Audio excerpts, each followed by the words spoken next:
एक rectangular loop है जिसमें एक स्लाइडिंग करेक्टर है PQ और उसकी लेंथ है L और रेजिस्टेंस है R और वो मूव करके विद स्पीड V जैसा कि फिगर में दिखाया गया है और एक यूनिफॉर्म मैग्नेटिक फील्ड है जिसमें इस पूरे सेटअप को रखा गया है। यूनिफॉर्म मैग्नेटिक फील्ड है जिसकी डायरेक्शन है into the plane of the paper, मतलब बोर्ड के अंदर है वो मैग्नेटिक फील्ड। ठीक, the three currents I1 I2 and IR, ठीक ना, into the plane of the paper. अरे हमारे लिए कॉपी के अंदर, मेरे लिए बोर्ड के अंदर, ठीक ना, ये हो गया। अब सबसे पहले मैग्नेटिक फील्ड मार्क करते हैं। इसमें मैग्नेटिक फील्ड मार्क कर दिया, ये क्रॉस क्रॉस क्रॉस, ये भी क्रॉस, ठीक ना।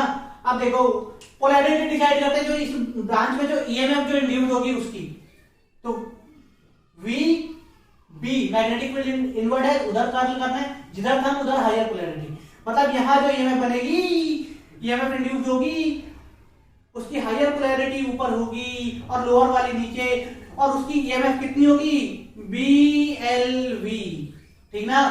ये इसकी बैटरी बन गई। अब देखो अब देखो अब देखो अब देखो अब यहां पे सबसे पहले ना KCL अप्लाई कर देते हैं at junction Q। Apply KCL, apply KCL at Q पे KCL अप्लाई करेंगे तो क्या आ जाएगा, I equal to I1 plus I2, मतलब ये I2 इधर से इधर आ रही है ना, तो आने वाली करंट का सम इक्वल टू जाने वाली करंट, ठीक ना, तो I equal to I1 plus I2,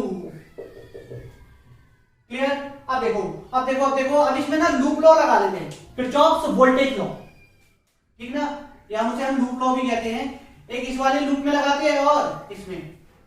अब देखो यहां से चलना शुरू करते हैं, यहां से ऐसे घूम के वापस इसी पॉइंट पे आना है, ठीक ना। अब यहां से ऊपर चले तो हमने देखा कि छोटे से बड़े पोलैरिटी की तरफ जाना है, मतलब lower potential to higher potential, तो इसकी ईएमएफ लेंगे हम पॉजिटिव, ठीक ना।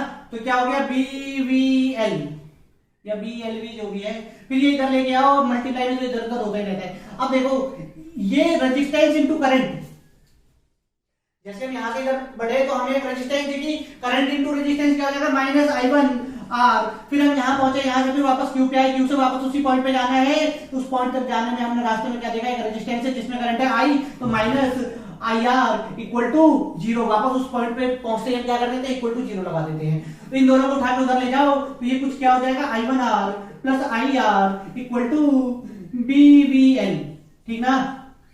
ये इक्वेशन इसे 1 मान लो, ये इक्वेशन 2 हो गई, ठीक ना। अब इसमें लगा देते हैं लूप लॉ, फिर ऐसे घूमना है हमें, फिर हम ऊपर की तरफ बढ़े, फिर छोटे से बड़े की तरफ जाना है, मतलब पॉजिटिव हो जाएगी ये में BVL। P पे पहुंचे, P से राइट की तरफ चल रहे हैं, इधर आए, ये एक रेजिस्टेंस है जिसमें करंट है I2, तो माइनस I2R माइनस I2R, और फिर यहां से पहुंच के वापस आ गए हम Q पे।